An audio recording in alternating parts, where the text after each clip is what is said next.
esta loita do idioma debería ter mudado moito. 10 anos o noso país cambiou, unhas cousas para mellor, outras para pior, pero parecería difícil creer que 10 anos despois a situación da lingua galega, para o meu gusto, non teña mellorado. De feito, se botamos a vista atrás, eu creo que 10 anos despois o único que nos queda con respecto á lingua é redobrar esforzos.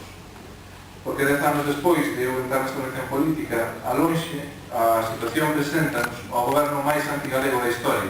O primeiro goberno que se quitou a carauta e que por primeira vez atacou de fronte a lingua do seu propio povo. Que nos quere dicir? Que outros e outras dirían que farían bo ao señor Fraga e Iván.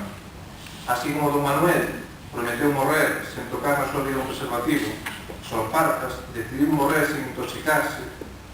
Para iso é considera a sanidade como a súa palabra de galego. Será a súa militancia no Opus o que lhe impide tamén? En Galiza, o nome de Jesús Vázquez asociouse sempre á televisión, até que chegou o actual conselleiro de Educación. El foi o escollido. A él lle tocou a labora máis cruel do goberno Feijóo e a fe que está cumplindo con creces. En pouco máis de ano e medio, xa non sei que nos queda por oír a vez deste home. O home que vai libertar aos nenos e nenas de Galicia bilingüe do horrible pesadelo de ter que verse que adiante a lingua do país que lles dá a cubillo. Gloria Lago, dende logo, é hoxe un pouco máis feliz. E vai, cando pensábamos que Pérez Varela, aquel que nos descubriu que Ainhoa e Arteta eran dos artistas distintas e que o Nobel para Portugal o levara unha muller, Sara Mago, cando pensábamos, digo, que Pérez Varela pasaría a historia como o máis inepto dos conselleiros de cultura, pois aterrou nesta terra Roberto Varela. E digo aterrou porque, efectivamente, tiveron que buscar a América. Non debía haber xente nesta terra capacitada para un posto de tamaña envergadura. O actual conselleiro de Cultura, chegado ao novo mundo, tivo tempo entre a súa inxente tarefa para descubrirnos novas partes do noso país. 315 concellos? Non, ten que haber moitos máis. Este, polo de pronto, xa nos atopou Toro, desván dos montes, e dade tempo, que o país ainda está a medrar. E, por suposto, a fronte do tándem, o amigo Núñez Feixóo. Que dicir do Alberto, que non este aí? A vaquiña é de onde nace ou de onde pasa. Se este naceu nos Peares, eu digo que quixera confirmalo. Desde logo, a min, por veces, non me parece fillo desta terra. No caso de Alberto, todo hai que dicirlo, ele esta terra veu pacer. Veu que ter currículum para chegar á capital do Estado e poder dicir fachendoso que ele tamén colaborou na goma e castración. Porque sí, apenas un ano despois, o axente que chegou en segredo, 009, ten xa pouco que agochar.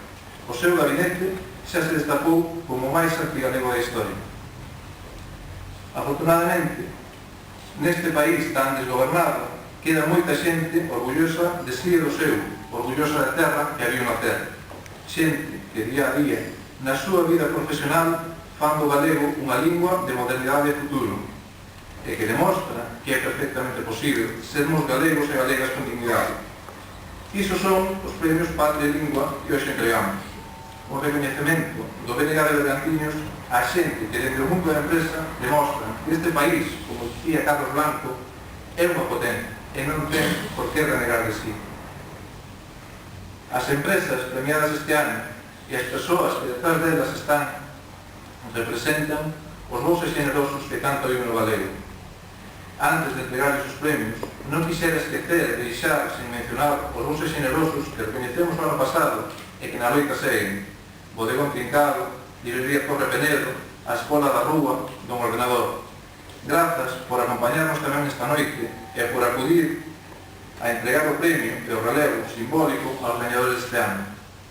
Grazas tamén polo seu traballo ás empresas recoñecidas outros anos: Paz Antón, Todolar, Librería Brañas, Librería como unha novela, e todas as demais que levaron ou non levaron ainda o noso premio de agradecemento, fan cada día no seu quefacer profesional patria e lingua. A todas e todos vos manifestaros o meu convencemento de que, como dicía o Xio Noboneira, a forza do noso amor non pode ser inútil. Este acto, este patria e lingua que unha vez máis entregamos, entregámoslo nas vésperas nunha data moi importante para a xente que aquí estamos, na data do 25 de xullo, o Día da Patria Galega, como todos e todas sabedes. Dicía Castelao, nación é unha comunidade estable, históricamente formada de idioma, de territorio, de vida económica e de hábitos psicolóxicos reflexados nunha comunidade de cultura. Somente a existencia de todos os signos distintivos en conxunto pode formar a nación. Como nación que somos, e como ben reflexou o noso cartaz, Galiza ten que facer valer a súa forza, reivindicar o seu lugar no mundo. E moito máis este ano, nestes momentos nos que esta hora de españolidade que nos asolaga. Eu quero, neste 25 de xullo, máis que nunca, chamarvos a secundar a manifestación que o BNG ten convocado para este domingo, Día do Apóstolo para uns, Día da Patria Galega, para moitos dos que aquí estamos, a sairnos á rúa e a demostrarnos que Galiza existe e que o noso povo ainda ten vida. Terá de ser unha demostración de orgullo colectivo. E vai, non vos vou entreter máis. Deixo-lhe a palabra a outro deses voces generosos que canta o noso himno. Mais de 2 décadas xa de loita, burlando pola lingua e polo país. É o meu compañeiro e amigo, portavoz parlamentario da lingua do BNG, Víctor Oveiro.